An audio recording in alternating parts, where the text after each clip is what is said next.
Andy Lee versus Billy Joe Saunders. I'm sorry to disappoint you guys, but this is going to be very similar to my Brian Jennings, Luis Ortiz prediction video, in a sense that I'm finding it very difficult to pick a winner. Andy Lee is obviously vastly more experienced than Billy Joe. He's proven he can bounce back from crisis situations and snatch victory from the jaws of defeat. He's been down many times and got up and prevailed, or hurt at least and prevailed. He's much taller. He's got a longer reach, and he's the bigger puncher. Billy Joe Saunders, on the other hand, is fresher. He hasn't taken the punishment that Andy Lee's taken in his career. I think Billy Joe Saunders is slicker. He's got faster hands. And I think he's defensively a bit better than Andy Lee as well. It's interesting because Andy Lee, in many of his recent fights, has been behind on the scorecards. Okay? And given the fact that he has been outboxed by people like Korobov, and he was getting worked over by Jackson, and he was even getting worked over by Peter Quillen in the early rounds.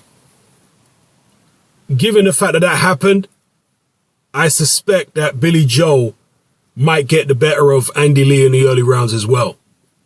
That's what I suspect. Although Andy Lee did show me that he has a pretty decent jab when he decides to use it. A pretty decent jab at long range. The big right hook is obviously Andy Lee's Sunday punch. That's what he tries to land in every fight, and that fight has got him out of trouble. That punch has got him out of trouble several times in recent fights. Billy Joe will have definitely based his whole training camp around avoiding Andy Lee's big right hook. If you take away Andy Lee's big right hook, what does he really have? He's got an okay jab, and as I say, he does have that height and reach. But is there really anything else? He's not particularly good defensively. His left hand is nothing special. Not a particularly good body puncher. He's a bit robotic, Andy Lee. Nowhere near as fluid and slick as Billy Joe. So, if Billy Joe can successfully nullify that punch, and I'm sure he's based his whole training camp around avoiding it, how is he going to lose the fight? Will Andy Lee's jab be enough to offset Billy Joe? Billy Joe's not the most aggressive fighter you've ever seen, but you certainly know Mayweather or Klitschko or whatever, he will let his hands go, Billy Joe, although he's not that aggressive. Against a tall guy like Andy Lee, he's going to have to let his hands go, or else he's just not going to land. Single punches, I don't think, are going to be enough to get the job done against Andy Lee. Andy Lee was able to land that right hook against Korobov, who's a southpaw. Korobov fights very straight up, though. Much more upright stance than Billy Joe, who tends to have more upper body movement, and he's just more slick in general than Korobov, in my opinion. So I think that Andy Lee will have trouble landing that right hook. And if he does land the right hook clean, I mean, he could land at any time, but I suspect that if the right hook of Andy Lee lands, it's likely going to be late on in the fight. And we know that Billy Joe does tire late on in fights. So I think the most probable outcome, could be wrong, but I think the most probable way that the fight plays out is it's fairly competitive early on, but Billy Joe's just edging it with his slickness and speed and boxing skills. But in the later rounds, we get a rally from Andy Lee, who, maybe spurred on by Adam Booth, realizes that he's slipping away from him, and he has to land that big right hook. When he does get spurred on and when he does start attacking Billy Joe, how will Billy Joe cope with that? Billy Joe hasn't shown any fragility so far but he's never been in the ring yet with a guy who hits as hard as Andy Lee, or who's as experienced as Andy Lee. So that remains to be seen. And when Andy Lee does start opening up, if the fight plays out the way I think it will, that'll actually leave opportunities for Billy Joe to land his own counters. It's a very, very intriguing fight. Very intriguing. Most people are going with Andy Lee to win this fight by knockout.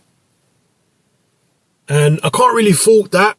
I really can't fault it because Lee does have the experience and what have you, and he is a tremendous puncher with that right hook. But as I say, given the fact that Billy Joe must have, with his trainer Jimmy Tibbs, they must have planned their whole camp around avoiding a southpaw right hook. I'm going to give him the benefit of the doubt and say that he at least makes it to the late rounds and it's a competitive fight with Billy Joe just edging it. It's whether or not he can get through the late onslaught, the late rally that may come from Andy Lee. I don't know. He probably, mate, will he or won't he? It's hard for me to decide. I'm going to say that he will. I'll probably be wrong. It's, to me, a real 50-50 fight, this one. You know, whichever way it goes, whoever you're picking, I can't really fault you. Because to me, in my head, it's a real 50-50 fight. But I'm going to say Billy Joe wins the fight. Or I'm going to say the fight goes to points. And it's going to be a close decision either way. But I'm going to go with Billy Joe winning the fight on points.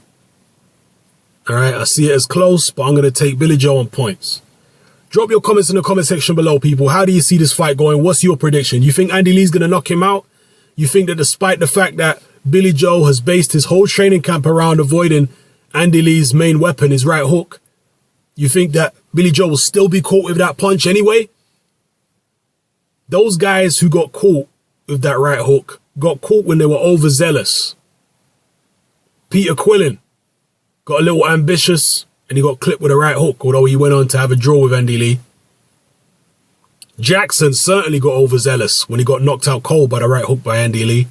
And I think Korobov as well was getting a bit cocky and he involved himself in an exchange with Andy Lee and that big right hook caught him. But I do like the way that Billy Joe is able to stay low. He's got much better upper body movement, as I say, in my opinion, than Korobov.